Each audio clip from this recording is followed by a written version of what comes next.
سو اے پیغمبر، تمہیں اگر اس چیز کے بارے میں کوئی شک ہو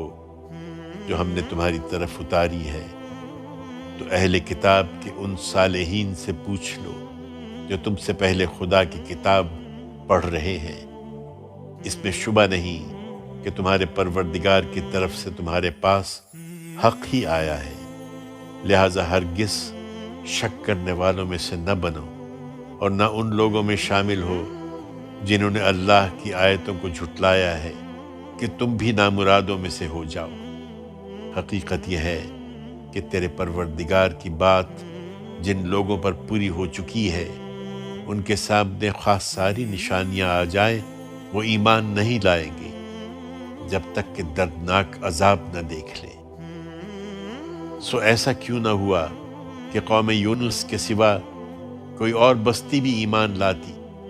پھر اس کا ایمان اسے نفع دیتا۔ جب اس بستی کے لوگ ایمان لے آئے تو ہم نے دنیا کی زندگی میں رسوائی کا عذاب ان سے ٹال دیا تھا